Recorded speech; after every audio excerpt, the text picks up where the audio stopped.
There was a time when the walls of the Gibeah palace did not breathe security, but rather the chill of an invisible dungeon where the sound of a harp tried to soothe a crowned beast. David did not face giants in the field, but the sickly persecution of his own boss and father-in-law. The man who should have protected him became his greatest tormentor, transforming royal privilege into a stage of mortal surveillance and constant fear. Wait to see the emotional intelligence he used to survive this toxic environment without becoming corrupted. This is the Bible teaches. The atmosphere in the Gibeah palace became so dense that the oxygen seemed to carry the weight of iron, turning the act of breathing into a laborious task for the young man who once knew only the freedom of the shepherd's life. David walked across the cold mosaic of the royal halls, feeling Saul's gaze burn his back with an intensity that the torchlight could not explain, a predatory vigilance that transformed every corridor into a potential killing field. The monarch's narcissism acted as a silent acid, corroding reality and forcing the musician to live in a state of continuous alert, where the next chord of the harp could be the trigger for an uncontrollable outburst of violence. In that environment, David's loyalty was tested not by the strength of his arm, but by his ability to maintain sanity while the person above him tried to pin his identity to the wall with the tip of a spear weighted with envy. The toxicity of a leader who feels threatened by the brilliance of those who serve them creates an invisible prison, where the subordinate's excellence becomes the crime that justifies relentless persecution. David realized that the sweat dripping down his face during the nights of vigilance was not just a result of the heat, but the biological symptom of a soul that needed to learn the art of psychological survival amidst chaos. He saw Saul's bloodshot eyes and the tremor in the hands of the king, who was once an anointed one, understanding that the work environment had become a laboratory of nervous exhaustion. There was no possible dialogue with someone who had already transformed another into an imaginary enemy within their own mind, forcing the young shepherd to develop an emotional intelligence that no battlefield in Israel could have taught with such rawness. This dynamic of abuse and power reveals that the deepest wound of a toxic environment is not physical attack, but the systematic attempt to disintegrate the will to exist of one who is persecuted without cause. David remained there, holding the wooden instrument with calloused hands, offering harmony to someone who only desired the noise of conflict, a stance that the modern world often mistakes for weakness, but which the Bible reveals as the pinnacle of spiritual resilience. He was learning that silence in the face of injustice is not cowardice, but the conservation of energy of one who knows that the true judge does not sit on thrones made of stone and gold. The young man did not yet know it, but every second of humiliation and every parried spear were shaping the fiber of a king who, in the future, would never use his crown to crush the spirit of those who should be protected beneath his shadow. The palace of Gibeah, which should have been the nerve center of a growing nation, was transformed into a labyrinth of distorted mirrors where truth was the first victim of the insecurity of a king who could not bear another's brilliance. Saul did not attack David only with physical spears, but with a frozen silence in the corridors and the whisper of slanders traveling through the shadows, trying to isolate the young musician from the support network that kept him standing. It was a game of psychological chess, where every move David made was interpreted through the lens of paranoia, transforming kindness into conspiracy and military victory into a direct threat to the crown. The sweat breaking out on David's forehead while he strummed the harp strings was not just from the heat of the torches, but from the Herculean effort to remain transparent before someone who saw shadows in every gesture of light. David's emotional intelligence began to be forged in the heat of this unbearable pressure, where he learned that the narcissist does not seek only the defeat of the other, but their moral and spiritual disintegration. He saw how the king's servants looked away when he passed, contaminated by the fear emanating from the throne, creating an atmosphere where integrity was punished and flattery was the only currency of survival. David felt the smell of anxiety in the air, a metallic odor mixed with the scent of royal spices, reminding him every second that he was a stranger in a land he himself had helped conquer. He did not retaliate against the insults nor seek allies for a revolt, for he understood that his true struggle was not against a stone throne, but against the contamination of his own heart by the hatred Saul tried to inject into his veins day after day. This silent resistance is the deepest mark of biblical wisdom, which teaches us that the greatest victory over a toxic person is refusing to take the shape of the weapon they use against you. David watched Saul's nails dug into the arms of the throne, and the bloodshot eyes searching for a non-existent error, realizing that the king was already dead inside long before any sword touched him on the battlefield. The young shepherd realized that his safety did not depend on the monarch's mood, but on the invisible anchor that held his soul to a justice Saul could neither understand nor reach. He walked through the outer courtyards under the raw light of the sun, feeling the roughness of the stones under his sandals, transforming every moment of isolation into an altar of purification where his character was refined by the fire of persistent injustice. Tension reached its peak in moments of false calm when Saul offered smiles that did not reach his eyes, trying to lure David into a trap of false intimacy that would leave him vulnerable for the final blow. David learned to read the micro-expressions of betrayal and the tone of voice carrying the poison of manipulation, developing a microscopic view of human malice that would make him the most resilient leader of his generation. He did not hate the king, but felt deep compassion for the man who, having everything, chose to live in the refuse of bitterness, proving that power without peace is the loneliest of prisons.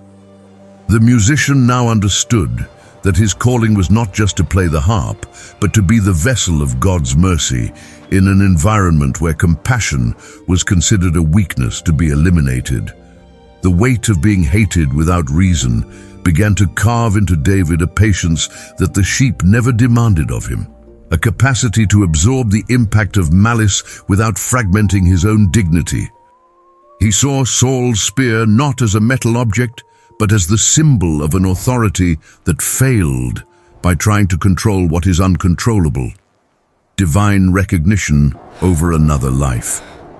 Every night spent in the palace was a lesson on the transience of human power and the solidness of a character forged in secret. David was not just a musician, he was a survivor who was learning that the best response to narcissism is maintaining an identity that cannot be bought by praise nor destroyed by threats. The dust he shook from his garments at the end of the day was the symbol of a soul that refused to allow the emotional trash of the palace to find a home within it. The apparent normalcy of royal dinners, where the sound of bronze utensils striking fine ceramics tried to hide the sound of Saul's gasping breath, reached its limit on a night when the wine seemed to taste metallic like blood.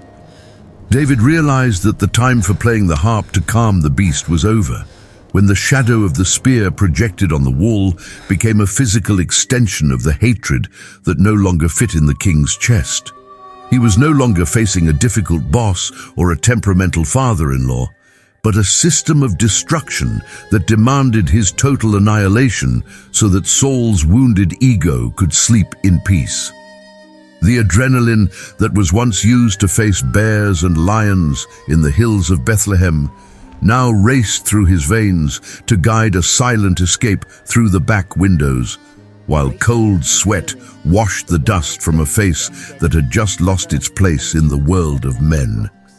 David's exit from the palace was not just a geographical move, but the beginning of a therapeutic exile where he needed to unlearn the language of the court to survive the rawness of the cave of Adullam. The smell of incense and cedarwood was replaced by the odor of damp earth and cold stones, an environment that offered the security that Saul's luxury could never guarantee. He felt the weight of the rustic cloak on his shoulders and the roughness of the ground against his palms, understanding that true freedom is born at the moment we accept that we cannot fix someone who has decided to lose themselves in their own narcissism. David's emotional intelligence reached a new level when he stopped asking what was wrong with him and began to observe the pathology of a leadership that prefers to burn the kingdom rather than see another person shine. In the desert, he discovered that Saul's toxicity had a long arm, capable of turning friends into traitors, forcing him to live in a state of absolute transparency before God. He watched the sand carried by the wind and the salt drying on his dehydrated skin, realizing that his isolation was the place where his new authority was being gestated, far from the applause that made him a target. The psychology of survival taught the young fugitive that the silence of the desert was more welcoming than the manipulative words of a palace that demanded his soul in exchange for a false peace. He did not become a bitter man, but a man who learned to set granite boundaries between his purpose and the poison of those who have power but lack character. The cave became the womb of a new nation where hundreds of men as broken as David began to gather, attracted not by glory, but by the authenticity of a leader who knew what it was like to be discarded. David looked at those sweaty faces marked by suffering, seeing in them the reflection of his own pain and the opportunity to build a community based on true loyalty. The smell of smoke from makeshift campfires and the sound of weapons being sharpened in the silence of the night created a symphony of resilience that drowned out the voices of condemnation coming from the palace. David now understood that his greatest training for the throne was not killing the giant, but refusing to let his tormentor's hatred transform him into an exact copy of his persecutor. Every day spent in the crevices of the rocks was a declaration that integrity has a high price, but the cost of staying in a toxic environment is the slow death of one's own identity. David felt the rough texture of the stone walls and the cold rising from the ground at dawn, validating his decision to prefer the risk of freedom to the comfort of a golden prison. He was being healed of the need for approval from a distorted authority figure, finding in his own fragility the strength needed to walk trails that no army would dare cross. The desert was not his end, but the laboratory of a new psychology where the hero learns to be just a man, waiting for the time when silence would speak louder than the cry of tyrants. The heat in En-Gedi was a solid mass that seemed to pulse against the cave walls, where the smell of limestone and wild goats mixed with the sweat of men who for months had lived like ghosts among the rocks. David was hidden in the absolute gloom of a deep cavern, feeling the cold air rising from the bowels of the earth, when the sound of heavy footsteps and the clinking of royal armor echoed at the entrance. Destiny, in one of its cruelest ironies, brought Saul into the refuge of his prey, not as a hunter, but as a vulnerable man seeking a moment of biological relief. David watched the king's silhouette against the blinding light of the entrance, seeing the tremor in the monarch's hands and the dust covering his royal robes, realizing that his greatest tormentor was only a few steps away, unarmed and surrendered to his judgment. Adrenaline spiked in David's veins, bringing with it the whisper of his men who saw in that coincidence the hand of a vengeful fate, an opportunity to end the nightmare with a single sword stroke. However, the emotional intelligence David cultivated in the desert acted as an invisible brake, forcing him to face not the enemy, but his own conscience crying out for integrity. He approached with a predator's lightness, but instead of cutting the throat of the one who pursued him, he cut only a corner of the royal robe, a piece of fabric that smelled of expensive incense and the sweat of paranoia. That silent gesture was the greatest defeat Saul ever suffered, for David proved to himself that although the environment around him was toxic, his heart remained shielded against the contamination of hatred. The weight of that piece of cloth in his hand was greater than the weight of a crown, symbolizing the boundary between a vigilante and a king after God's own heart. David felt a tightness in his chest as he realized that even for a moment, the idea of revenge had tempted him, proving that living with abuse can try to distort the moral sense of even the most just man. He stepped out of the cave into the blinding sunlight, holding the fragment of fabric like a flag of peace, confronting Saul with evidence that his mercy was more powerful than any iron spear. Saul's gaze, upon realizing he had been in the hands of the one he hated so much, was a mix of terror and shame, a momentary crack in the shell of his narcissism that revealed the small, miserable soul he had become. In this confrontation of silences, David's psychology proved superior, for he did not seek Saul's validation, but the preservation of his own honor before the Creator. He saw the king weep and admit his own wickedness, but he knew, with the wisdom of one who already knew the cycle of abuse, that those tears were just a pause in the storm and not a real change of character. David maintained a safe distance, feeling the heat of the stones under his feet and the dry wind blowing against his face, understanding that forgiving does not mean returning to the environment that makes you sick. He was learning the difficult lesson that one can honor authority without submitting to its madness, establishing a protective boundary that Saul would never be able to cross again.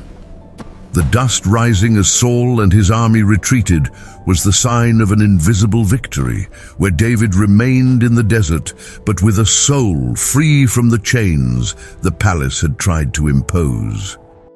He returned to the darkness of the cave, feeling the texture of the walls and the smell of the earth, but now with a renewed clarity about who he truly was.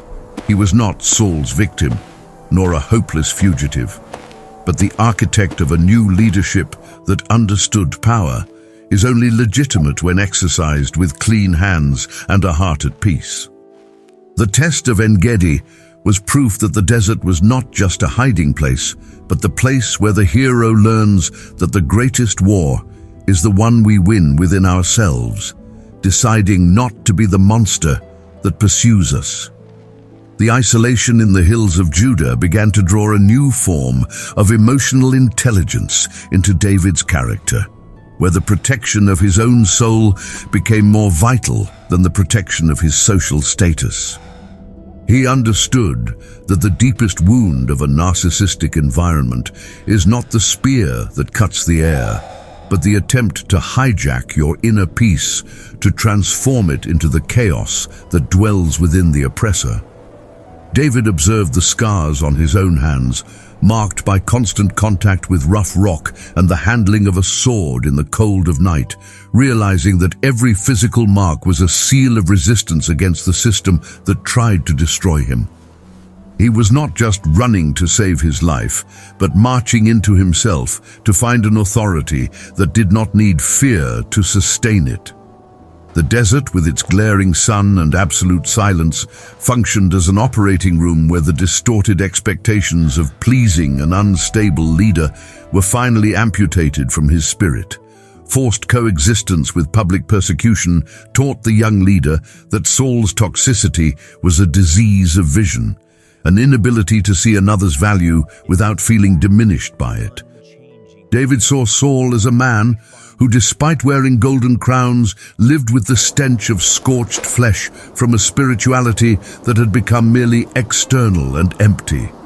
He felt the weight of the silence in the caves of Nabal and the tremor of the earth under the feet of his warriors, maintaining a state of transparency where his integrity was his only real armor against the palace's lies. David's Christian psychology was not based on passive acceptance of abuse, but on an active decision not to allow the aggressor to set the rhythm of his heart. He was learning that physical distance from narcissistic people is often the only path to the preservation of mental health and the clarity of a divine calling. The cold sweat that ran down his face during the nights of siege was the price of a freedom the palace could never buy with its fine fabrics and sumptuous banquets. David looked at the 400 men around him, smelling the damp earth and the heat of the fires, and saw in them proof that shared and healed pain generates a loyalty that authoritarian power can never manufacture. He transformed exile into an incubator of kings, teaching those men that true strength does not reside in the ability to crush the enemy, but in the courage to remain human in a world of beasts. The texture of the raw stone under his sandals was the daily reminder that the foundations of a new kingdom were being laid in secret, far from the spotlight and the poison of palatial envy. Every move Saul made to hunt him was a lesson on the futility of trying to control what God had already decided to set free, forcing David to trust in a sustenance that did not come from royal larders. He felt the taste of ashes in his mouth when he heard news of new conspiracies, but chose to wash his soul in the thin silence of Horeb that he anticipated in his solitary prayers. David's emotional intelligence lay in knowing when the battle was his to fight and when silence was his most lethal weapon. He did not seek Saul's fall to ascend the throne. He sought his own maturity so that when the throne came, he would not use it as a weapon of mass destruction against his own feelings. At the end of that day, with dust in his eyelashes and weariness weighing on his eyelids, David sat at the cave entrance, watching the shadows lengthen over the valley of Judah.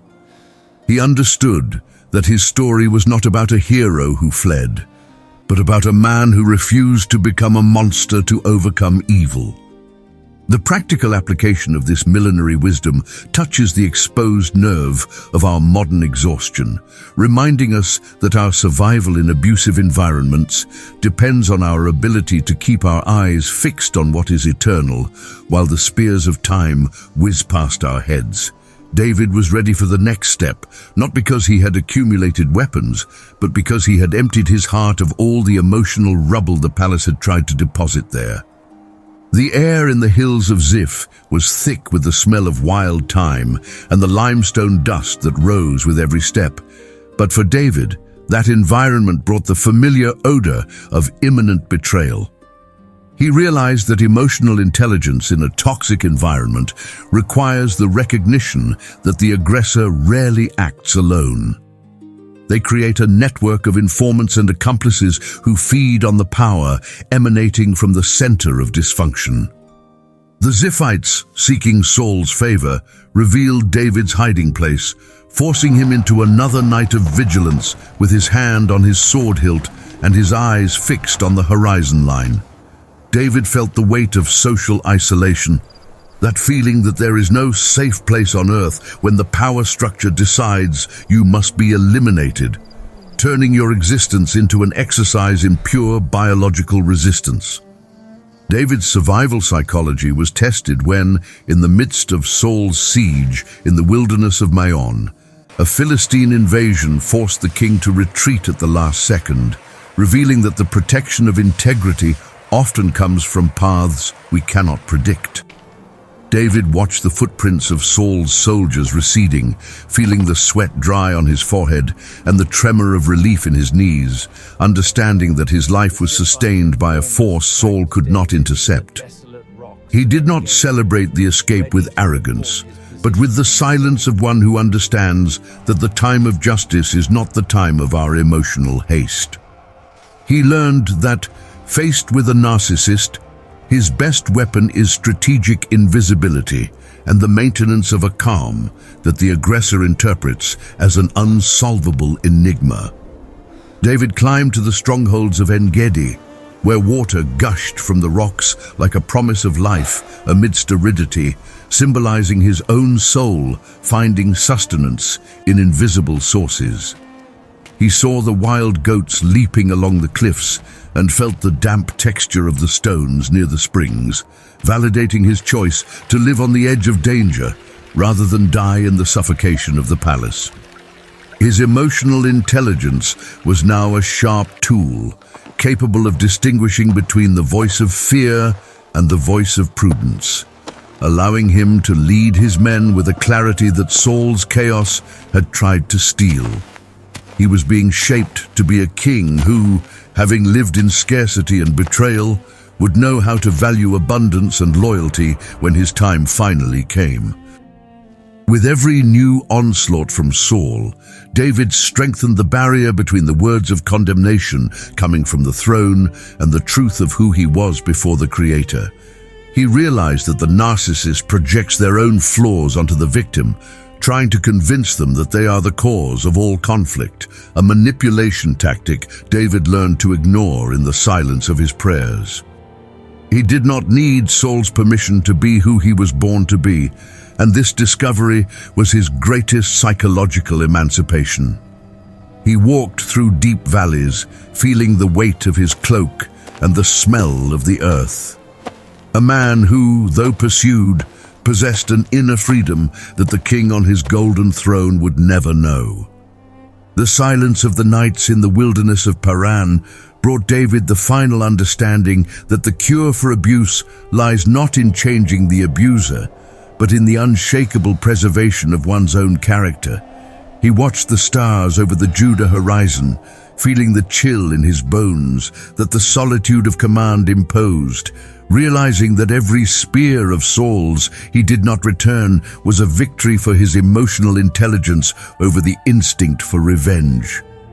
David learned that the greatest barrier against a toxic person is becoming immune to the poison of their validation, finding sustenance in a source of approval that does not fluctuate according to the mood of the one holding the scepter. He walked through the crevices of the rocks, feeling the dust in his eyelashes and the roughness of the soil.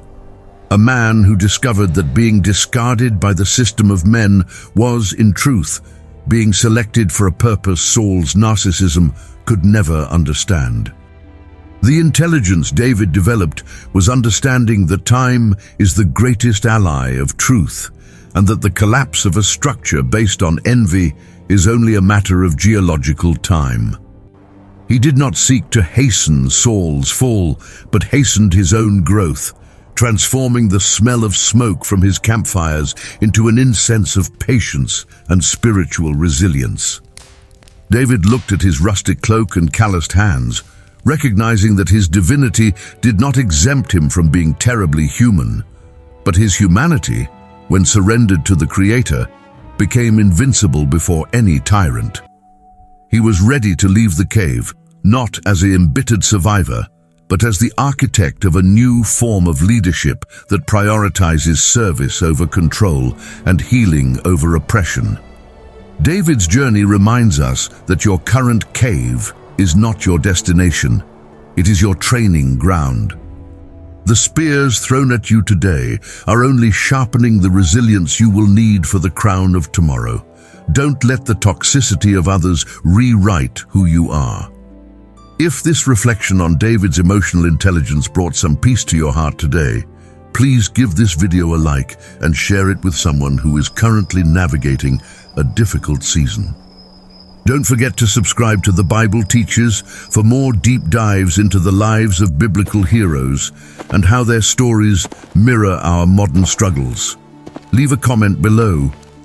Which part of David's resilience spoke to you the most?